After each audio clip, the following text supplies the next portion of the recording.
Good morning students. जैसा कि आपको पता है कि हमारा PT1 का सिलेबस कंप्लीट हो चुका है, तो अब हम PT1 का रिवीजन सेशन स्टार्ट कर रहे हैं। रिवीजन सेशन के अंतर्गत आज मैं आपको पढ़ाऊंगी उपसर्ग। हम भाषा व्यवहार में कम से कम शब्दों का प्रयोग करके अधिक से अधिक काम चलाना चाहते हैं। भाषा को सशक्त और भावों को संवारने वाली बनाकर हम उसका सौंदर्य बढ़ाना चाहते हैं। ऐसा करने के लिए हम शब्दों के आरंभ में कुछ शब्दांश जोड़कर शब्द में परिवर्तन कर देते हैं।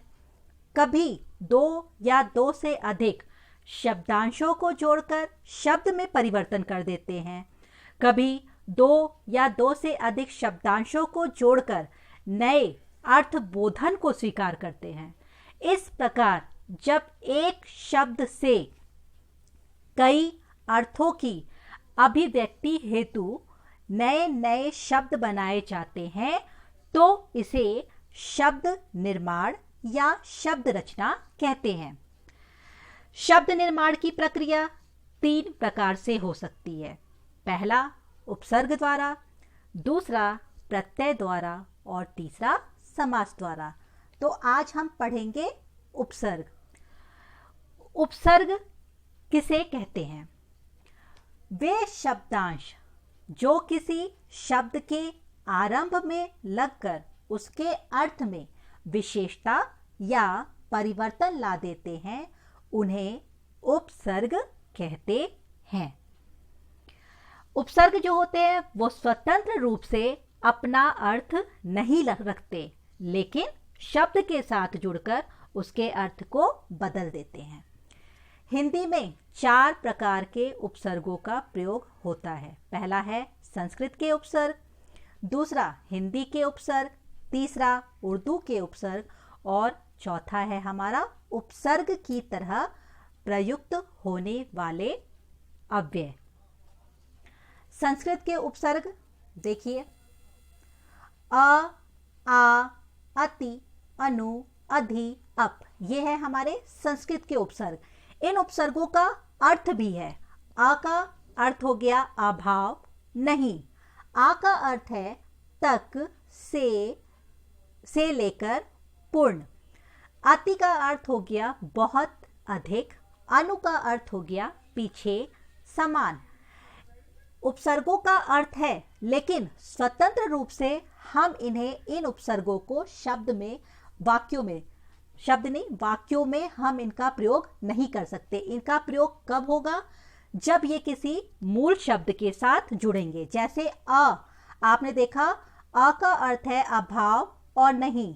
जब इसमें ज्ञान मूल शब्द है, मूल शब्द के आगे जब हमने अ उपसर्ग लगाया तो बन गया ये अज्ञान। भाव मूल शब्द है, जब इसके पहले हमने अ उपसर्ग लगाया तो ये बन गया अभाव। तो कहने का तात्पर्य यह है कि उपसर्गों का अपना उपसर्ग जो है स्वतंत्र रूप से अपना अर्थ नहीं रखते। स्वतंत्र रूप से इनका कोई अर्थ नहीं होता है, लेकिन जब ये शब्द के साथ जुड़ जाते हैं तो वे उसके अर्थ को बदल देते हैं। ये है हमारे संस्कृत के उपसर्ग। अब इसके बाद हम देखेंगे हमारा दूसरा है फिर इसमें हिंदी के उपसर्ग। दूसरा हिंदी के उपसर्ग। हिंदी के उपसर्ग में देखिए अध का अर्थ हो गया आधा। हम इस अध को, जो कि उपसर्ग है, इस अध को हम किसी भी वाक्य में स्वतंत्र रूप से प्रयोग नहीं कर सकते। लेकिन जब ये मूल शब्द कचरा में जब हम अध उपसर्ग लगाएंगे तो ये बन जाएगा अध कचरा। पका में जब हम अध उपसर्ग लगाएंगे तो ये बन जाएगा अध पका, यानी कि आधा पका हुआ। खिला में जब हम अध उपसर्ग लगाएंगे तो बन जाएगा अध खिला। तो अध कचरा, अध पका, अध खिला, अध मरा, अध चला, इसे आप किसी भी सेंटेंस में प्रयोग कर सकते हो। लेकिन सिर्फ अगर हम उपसर्ग की बात करें तो हम उसका प्रयोग स्वतंत्र रूप से किसी भी वाक्य में नहीं कर सकते। ऐसे ही सेकंड एग्जांपल देखिए, अन। अन का अर्थ होता है रहित, लेकिन हम सिर्फ अन को किसी भी वाक्य में प्रयोग नहीं कर सकते।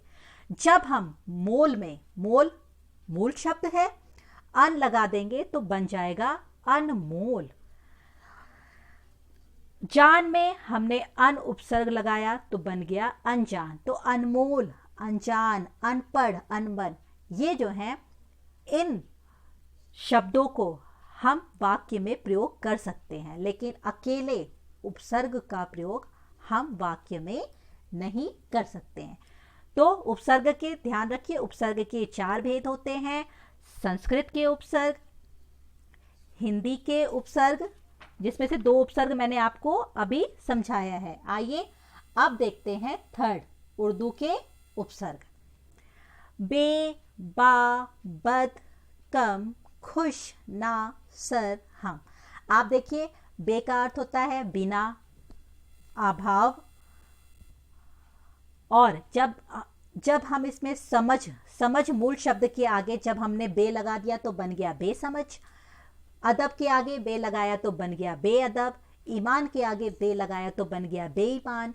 तो ये सारे हमारे उर्दू के उपसर्ग हैं। आपको नाम से पर समझ में आ रहा होगा, जैसा कि मैं बोल रही हूँ, बेसमझ, बाकायदा, बदनाम, बदबू, कमजोर, कम अक्ल, ये सारे हमारे उर्दू के उपसर्ग हैं।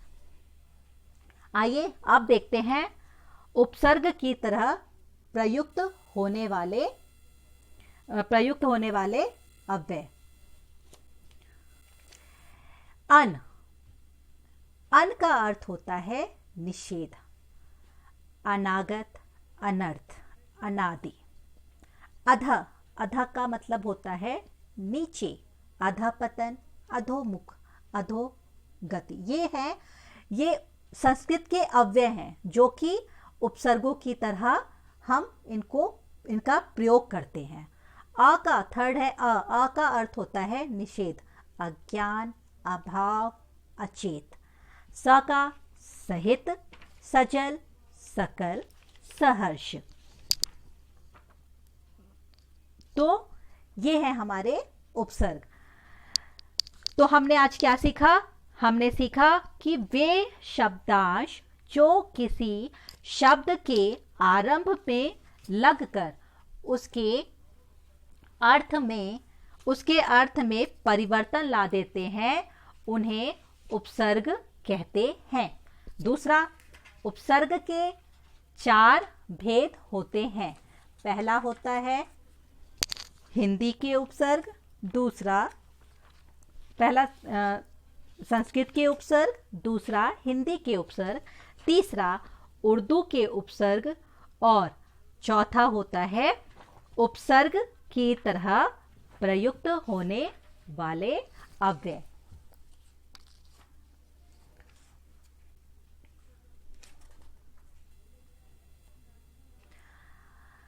बच्चों, एक चीज और आप ध्यान रखना, इसके अलावा अंग्रेजी के भी उपसर्ग होते हैं। जैसे कि उपसर्ग हो गया सब। सब का अर्थ होता है नीचे या अधीन। अब इसमें लग गया उदाहरण, जज के आगे सब लगा दिया तो बन गया सब जज। इंस्पेक्टर के पहले सब लगा दिया तो बन गया सब इंस्पेक्टर। कमेटी के पहले सब लगाया हमने तो बन गया सब कमेटी। ऐसे ही असिस्टेंट, ये भी उपसर्ग है। असिस्टेंट का जो अर्थ होता है वो होता है सहायक। मैनेजर के पहले असिस्टेंट लगाया तो बन गया असिस्टेंट मैनेजर। टीचर के पहले हमने असिस्टेंट लगाया तो बन गया असिस्टेंट टीचर। वाइस भी उपसर्ग है और इसका अर्थ भी सहायक होता है। वाइस कैप्टन, वाइस प्रेसिडेंट, ये क्या है हमारे? ये सारे हमारे अंग्रेजी के उपसर्ग हैं। तो ये था हमारा उपसर्ग का रिवीजन सेशन। नेक्स्ट क्लास में हम प्रत्यय का रिवीजन करेंगे।